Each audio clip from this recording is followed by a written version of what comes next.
땅끝을 향한 터닝 포인트, 땅끝을 향한 터닝 포인트라는 제목으로 하나님의 말씀을 선포하겠습니다. 여러분, 지금 이 시간은 주일 찬양 예배로 나온 모든 성도님들을 주님의 이름으로 축복합니다. 오늘은 2020년 마지막 주일이며, 그리고 지금 이 시간은 2020년의 마지막 주일 찬양 예배를 하나님께 드리고 있습니다. 우리 먼저 함께하는 가족이나 지인들과 축복의 인사를 먼저 나누겠습니다. 한 해를 지내면서 그대가 있어서 너무 고맙고 사랑하고 행복했습니다. 여러분, 축복의 허그로 서로 안아주시면서 인사해 주시기 바랍니다. 그리고 한 번 더 인사해 보겠습니다. 새해에는 그대를 더욱 고마워하고 사랑하고 행복하게 하겠습니다. 그렇게 교제의 입맞춤으로 인사하시기 바랍니다. 그렇습니다. 여러분, 2020년 코로나로 인해서 혼란스럽고 어려운 한 해였지만, 먼저는 주님으로 인하여 견디고 감사할 수 있었고, 또 우리 주변에 있는 가족과 지인들로 인하여서 행복한 한 해가 되었을 줄로 믿습니다. 우리 모두 2020년 정말 수고하셨습니다. 이제 우리는 다음 주면 2021년 새날 첫 주일을 맞이하게 될 것입니다.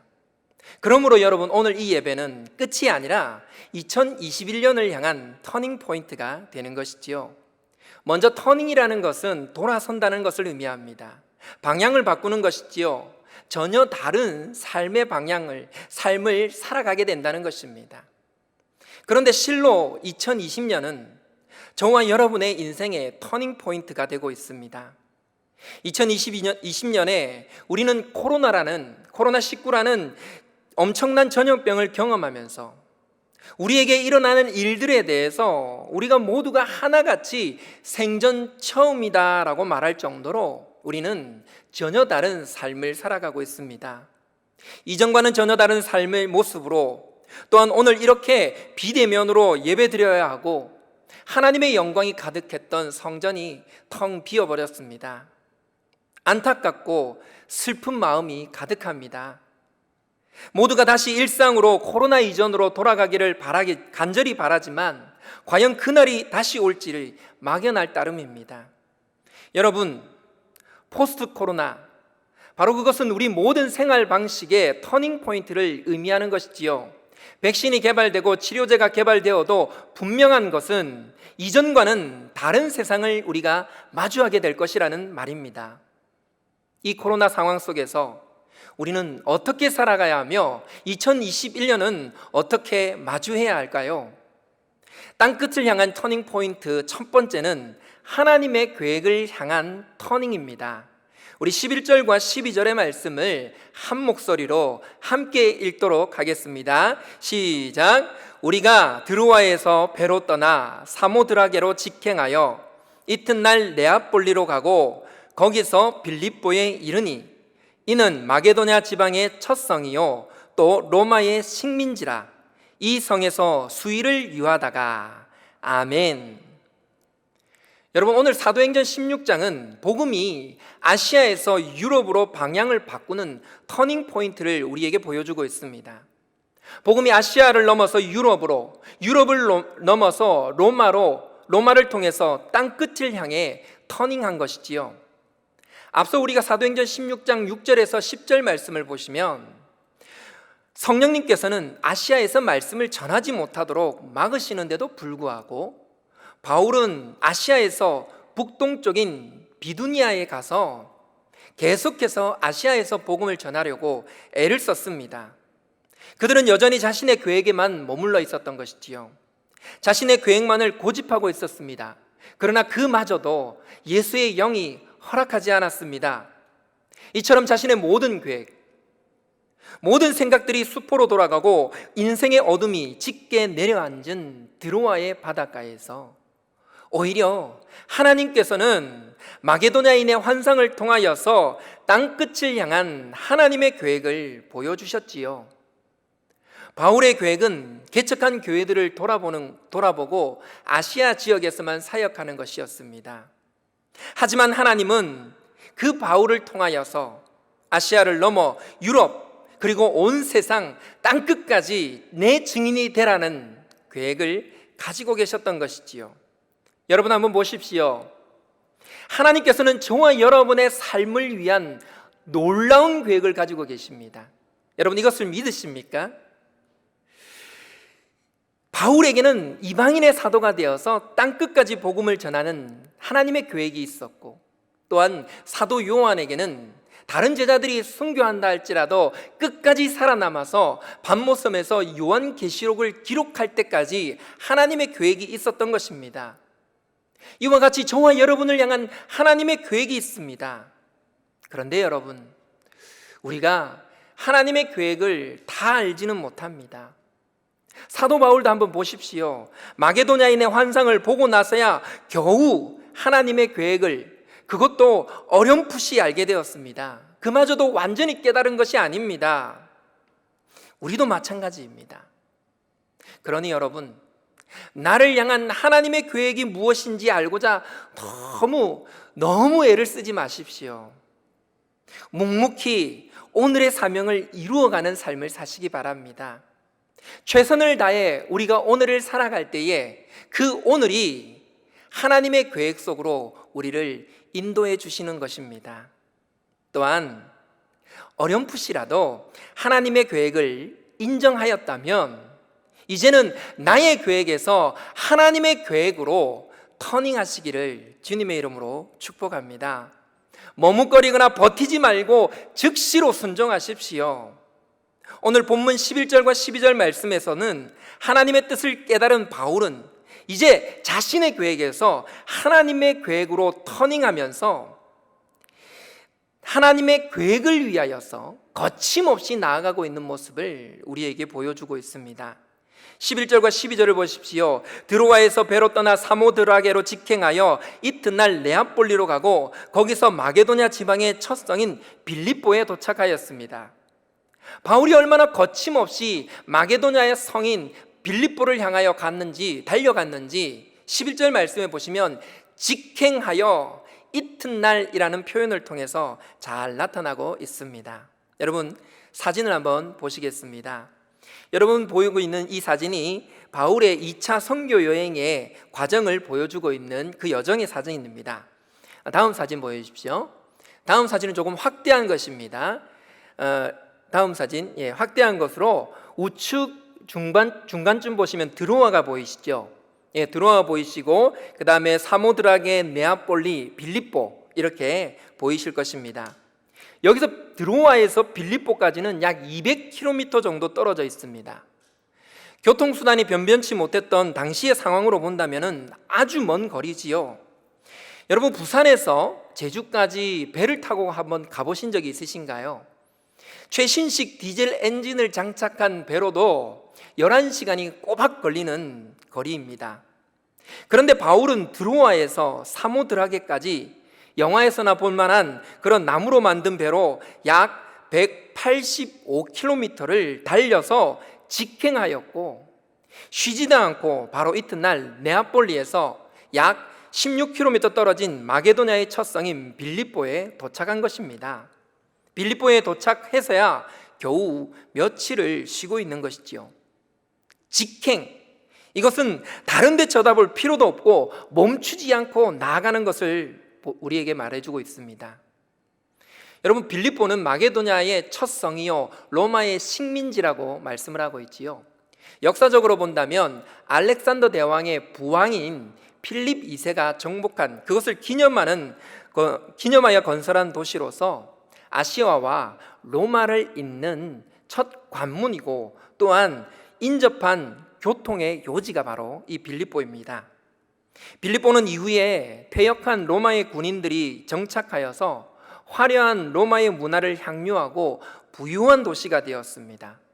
아시아에서 로마로 향하는 첫 관문으로서 이 빌립보를 볼 수 있는 것이지요.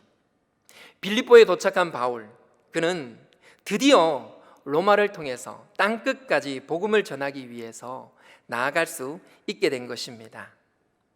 사랑하는 우리 남부교회 가족 여러분, 나를 향한 하나님의 계획을 다 알지는 못하지만 그것이 하나님의 뜻이라고 인정하였다면 순종하시고 하나님께 거침없이 나아가는 저와 여러분이 되기를 소망합니다. 마찬가지로 지금 하나님께서 코로나를 이 땅에 보내신 이유가 무엇인지 우리는 다 알 수 없습니다. 하지만 이 하나님께서 모든 인류의 역사를 주관하고 계시다는 것을 우리가 믿는다면 이 코로나 역시 하나님의 계획 안에, 하나님의 섭리 안에 있음을 믿어야 하는 것입니다. 그리고 그 속에서도 하나님의 계획을 찾고 하나님의 계획으로 우리는 터닝해야 하는 것입니다. 많은 사람이 코로나로 인하여서 인생이 망쳐졌다라고 그렇게 말합니다. 여러분들은 어떻습니까?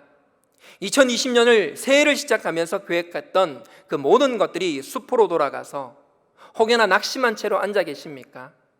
돈 아래에서 2020년을 보내셨습니까? 과거에만 얽매여 있으십니까?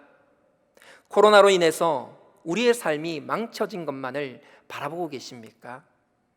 하지만 여러분, 철학자 스피노자는 만약 내일 지구가 멸망한다 할지라도 나는 오늘 사과나무를 심겠다라고 말하며 절망 속에서도 희망을 노래하고 희망을 추구했던 것처럼 지금도 이 코로나 상황 속에서도 많은 사람들이 희망을 꿈꾸고 있습니다. 여러분들은 어떻게 하시겠습니까? 예레미야서 29장 11절 말씀에 보시면 여호와의 말씀이니라 내가 너희를 향한 생각을 내가 아나니 재앙이 아니라 평안이요 미래와 희망을 주는 것이라 말씀하고 있습니다. 그렇습니다, 여러분. 하나님께서 저와 여러분을 향한 계획은 재앙이 아닙니다. 평안입니다. 미래와 희망을 우리에게 계획하고 계시는 줄을 믿으시기 바랍니다. 하나님의 계획 속으로 우리가 나아가기 위해서 우리는 어떻게 해야 할까요? 여러분, 운전을 하실 때에 만약 좌회전을 하고자 하신다면 여러분 어디를 바라봐야 됩니까? 먼저는 좌측에 있는 사이드 미러를 여러분 보셔야겠지요. 그리고 나서 좌측 방향을 향하여서 집중하여 바라보면서 운전을 해야 합니다. 만약 그렇지 않을 경우에는 사고가 나기 십상이지요. 마찬가지입니다, 여러분. 우리가 하나님의 계획으로 나가기 위해서, 하나님의 계획으로 터닝하기 위해서 시편 63편 1절 말씀에서는, 시편 62편 1절 말씀에서는 이렇게 말씀하십니다. 나의 영혼이 잠잠히 여호와 하나님만 바라며 나의 구원이 그에게서 나오는도다. 오직 주만이 나의 반석, 나의 구원이시요 오직 주만이 나의 산성이며 내가 요동치 아니하리라 말씀하십니다. 여러분, 이제 더 이상 두려워하지 마십시오. 과거에 얽매여 있지 마십시오. 2021년에 우리는 하나님을 바라보며 하나님의 계획으로 터닝하게 되시기를 주님의 이름으로 축복합니다. 우리의 인생 전체가 흔들린다 할지라도 오직 주만이 나의 반석이시며 산성이시며 인생의 짙은 어둠이 우리를 가리워진다 할지라도 미래와 희망을 주시는 하나님의 계획으로 터닝하시는 저와 여러분이 되기를 주님의 이름으로 축복합니다.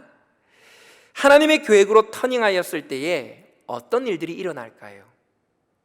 아시아에서는 그렇게 복음을 전하려고 노력을 해도 막혀있던 이 복음이 빌립보 성에서 하나님의 계획으로 터닝하자 복음이 터지기 시작합니다. 마치 새싹이 긴 겨울을 지내고 우물 틔우듯이 루디아의 마음속에서 복음이 터지고 빌립보 교회가 세워지게 됩니다. 땅끝을 향한 터닝 포인트 두 번째는 바로 믿음의 역사가 열리는 것입니다. 우리 13절과 14절의 말씀 한 번 더 함께 읽도록 하겠습니다. 안식일에 우리가 기도할 곳이 있을까 하여 문밖 강가에 나가 거기 앉아서 모인 여자들에게 말하는데 두아디라시에 있는 자색옷감 장사로서 하나님을 섬기는 루디아라 하는 한 여자가 말을 듣고 있을 때 주께서 그 마음을 열어 바울의 말을 따르게 하신지라. 아멘. 먼저 13절 말씀을 보시면 안식일에 우리가 기도할 곳이 있을까 하여 문 밖 강가에 나가라고 기록을 하고 있습니다. 일반적으로 바울은 안식일이 되었을 때는 회당을 찾아서 복음을 전하였습니다. 회당은 유대인 남자가 적어도 10명 정도는 있어야 만들 수 있는 곳인데요.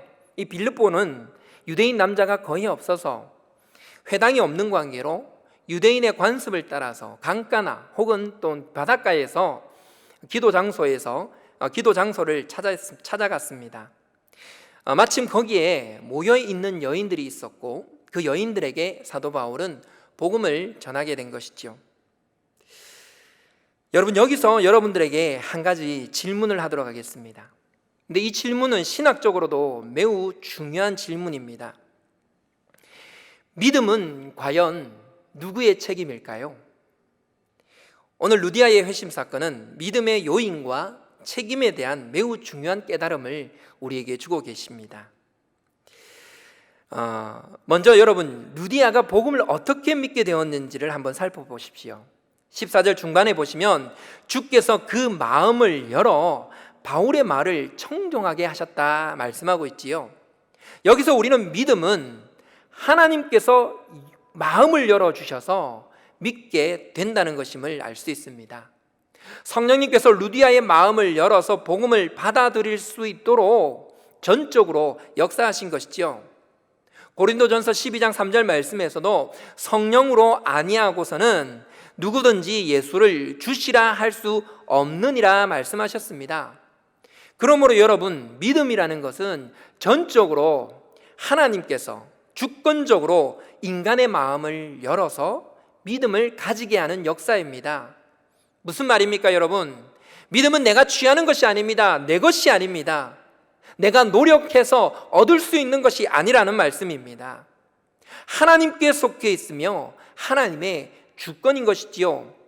그래서 우리는 믿음이 좋다 안 좋다 스스로 평가할 수 있는 게 아니란 말입니다. 마찬가지로 남의 믿음 역시 우리가 평가할 수 없습니다. 다시 말해, 그렇게 해서 구원받겠어? 똑바로 신앙생활 해야지 구원받지 라는 이런 말들을 할 수도 없고 해서도 안 되는 것이지요. 하나님만이 판단할 수 있는 것입니다. 그런데 여러분, 믿음이 전적으로 하나님의 책임이라면, 하나님의 주권이라면 믿지 않는 사람들을, 그건 역시 하나님의 책임이지 않습니까? 하나님께서 마음을 열어주시지 않아서 믿지 않게 된 것인데 그 대가로 지옥을 가게 된다면 이것은 공의롭지 못한 것이 됩니다. 큰 문제가 생겨나게 되는 것이죠. 그러나 여러분, 14절의 말씀을 한번 보십시오. 14절을 다시 한번 보십시오. 믿음을 가지게 되는 요인, 그 요인에 대한 부분입니다. 주께서 언제, 어떨 때 루디아의 마음을 열었습니까? 루디아라 하는 한 여자가 말을 듣고 있을 때입니다. 바울의 말, 바울의 복음을 듣고 있을 때라는 말이지요. 자, 이 부분이 중요한 것입니다. 그것에 모인 많은 여자들이 있었지만 오직 루디아만이 믿음을 가질 수가 있게 되었습니다. 왜 그렇습니까? 들으려고 하는 태도가 있었기 때문이지요. 복음이 선포된다 할지라도 모두가 믿음을 가질 수 있다는 것이 아니라는 것입니다. 그렇기 때문에 믿음은 모두의 것이지만 모두가 가질 수 있는 것은 아니라는 말입니다. 로마서 10장 17절 말씀에 믿음은 들음에서 나며라고 말씀하셨지요. 이처럼 믿음을 가지려면은 말씀을 들으려는 태도가 있어야 하는 것입니다. 다시 말해, 믿음이 없거나 믿음이 믿지 않는 것은 말씀을 들으려고 하지 않는 인간의 책임이라는 말입니다. 예수님께서 네 가지 땅의 비유를 통하여서도 네 가지 땅에 모두 똑같이 복음의 씨앗이 뿌려졌지만 어떤 땅은 길가 같고 돌밭 같고 가시떨기가 자라는 땅 같아서 믿음이라는 열매를 맺지 못하였습니다. 반면에 좋은 땅에서는 100배, 60배, 30배나 되는 믿음의 열매를 주렁주렁 맺게 된다라고 말씀하셨지요. 이런 점에서 볼 때 믿음에는 인간의 책임이 담겨 있는 것입니다. 그래서 듣지 않아서 믿음을 가지지 못한 인간의 책임에 따른 그 대가를 하나님은 반드시 물으시는 것입니다. 여러분, 한번 생각해 보십시오. 예수님이 복음을 전한다 할지라도 바리새인처럼 사두개인처럼 듣지 않으려고 한다면 믿지 못하게 되는 것입니다. 반면에 여러분, 이 부족한 종이 떠듬떠듬 하나님의 말씀을 전한다 할지라도 들으려고 하는 마음이 있다면, 태도가 가진 성도들이라면 하나님의 은혜가 100배, 60배, 30배 받게 되시기를 주님의 이름으로 축복합니다. 오늘의 이 설교를 듣는 저와 여러분, 잘 들어서 100배의 은혜, 60배의 축복, 30배의 삶의 변화가 일어나게 되기를 주님의 이름으로 축복합니다. 정리를 하자면 믿음, 그것은 인간의 마음을 여는 성령 하나님의 역사로 전적으로 하나님의 주권이지만, 인간은 그 말씀을 들어야 하고 옥토버과 같이 잘 들으라는 태도를 가져야만 가질 수 있는 것입니다. 이러한 믿음에 대해서 감리교회에서는 하나님의 주권 100%, 인간 주권 100%라고 가르치고 있습니다. 여러분, 어찌 보면 말이 좀 맞지 않는 것처럼 보이는데 성경적으로 볼 때에 매우 성경적인 관점이라고 볼 수 있겠지요. 마지막으로 여러분, 땅끝을 향한 하나님 터닝 포인트 세 번째는 빌립보 교회는 땅끝을 향한 첫 발걸음이라는 것입니다. 마지막으로 우리 15절의 말씀 함께 읽겠습니다. 그와 그 집이 다 세례를 받고 우리에게 청하여 이르되 만일 나를 주로 믿는 자로 알거든 내 집에 들어와 유하라 하고 강건하여 머물게 하니라. 아멘. 여러분, 15절에서 우리가 발견하게 되는 중요한 사실 하나가 있습니다. 그것은 루디아 한 사람을 통해서 그의 집, 그의 가정, 그의 집에 있는 모든 가솔들이 하나님을 믿고 세례를 받게 되었다는 사실이지요. 그리고 그녀가 내어준 이 가정이, 이 집이 바로 빌립보 교회가 이 위에 세워지게 됩니다. 여러분, 여기에는 어떤 의미가 담겨 있을까요? 하나님은 루디아의 마음을 열어서 아시아에서 막혀있던 이 복음이 빌립보에서 싹을 틔우게 하셨고, 또한 마게도냐의 첫 교회인 이 빌립보 교회를 통하여서 복음은 땅끝을 향하여서 첫 발걸음을 내디딜 수가 있게 된 것입니다. 그런데 우리가 여기서 한 가지 생각해 볼 것은요, 과연 그 빌립보 사람들은 사도 바울과 그 일행들을 어떻게 생각하였을까 하는 것입니다. 우리가 지금 성경을 읽으면서 사도 바울과 일행들이 빌립보에 도착했을 때 이 발걸음이 땅끝을 향한 위대한 첫 발걸음이라고 이야기는 하지만, 의미를 부여하고 감격해 하지만, 그런데 사실 그 당시에 빌립보 사람들이 이 바울과 그의 일행들을 보았을 때는 어떻게 보였을까요? 분명 아무 관심도 없고 그저 평범한 남자 몇 명에 지나지 않았을 것입니다. 심지어 화려한 로마의 문화와 그 부유함을 자랑하던 빌립보 사람들의 눈에는 보기에도 초라해 보이고 또 문화도 좀 뒤떨어지는 그런 아시아에서 온 평범한 남자들로 밖에는 보이지 않았을 것입니다. 아무도 그들의 말에 귀를 기울이려 하지 않았고 폄하되기 십상이었을 것입니다. 그런데 여러분, 한번 보십시오. 하나님께서는 그들을 통하여서 로마를 복음으로 정복하고 땅끝까지 복음을 전하는 기초를 빌립보에 놓으신 것입니다. 평범한 사람들, 보잘것없어 보이는 사람들, 그러나 하나님의 인도하심에 순종하는 사람들을 통해서 하나님께서는 놀라운 하나님의 계획들을 이루어가고 계시는 모습을 우리는 볼 수 있는 것입니다. 여러분, 이것이 바로 하나님의 관점입니다. 세상 사람들은 평범하게 본다 할지라도 하나님께 순종하는 사람들을 하나님께서는 하나님의 귀한 사역자로서 보고 계시는 것입니다. 여러분, 우리도 이러한 관점으로, 하나님의 관점으로 이 시대를 바라보아야 합니다. 여러분, 우리 남부교회가 어떻게 세워졌습니까? 처음부터 이렇게 아름다운 예배당에서 예배하며 시작되었습니까? 아니지요.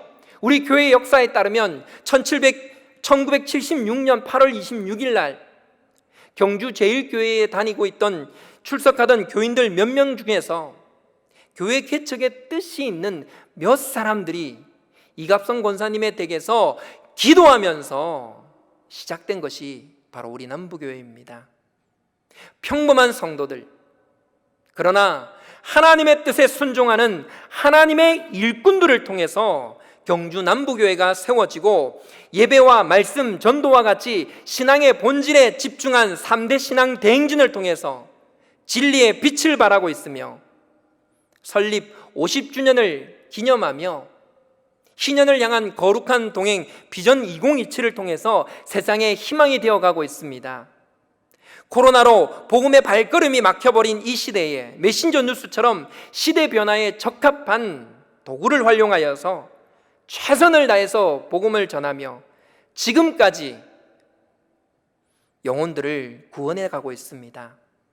또한 앞으로 포스트 코로나, 저와 여러분의 같이 평범한 순종하는 성도들을 통해서 더욱 하나님께서는 세상과 온 열방에 하나님의 얼굴이자 하나님의 대행자로 저와 여러분을 세워가실 줄을 주님의 이름으로 축복합니다. 말씀을 맺겠습니다. 오늘 사도 바울은 고집스럽게 지키려고 했던 자신의 계획을 마게도냐인의 환상을 통하여서 자신의 계획을 내려놓고 하나님의 계획으로 터닝하였습니다. 어렴풋이 보이는 하나님의 계획을 향해서 바울은 빌립보를 향해 거침없이 나아갔으며 하나님은 이러한 평범한 바울과 그 일행들을 통하여서 하나님의 계획을 땅끝까지 터닝하고 있는 것이지요. 그런데 여러분, 바울과 그 일행들이 빌립보에 가지고 간 것이 무엇일까요? 나아가서 로마를 정복할 때에 그들의 손에 쥐고 있었던 것이 무엇입니까? 칼과 창이었습니까? 돈과 권력이었습니까? 그들의 손에 있었던 것은 오직 말씀이었습니다. 복음이었습니다. 여러분, 그 복음을 통하여서 세계를 지배하던 거대한 제국인 로마를 하나님의 복음으로 정복할 수 있었다는 사실을 우리는 꼭 기억해야 합니다.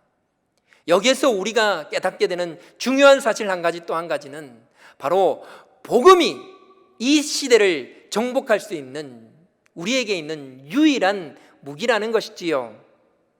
저와 여러분은 말씀인 성령의 검으로 무정하여 세상의 주관자들과 하늘에 있는 악한 영들과 영적 전쟁을 하는 하나님의 군사들입니다.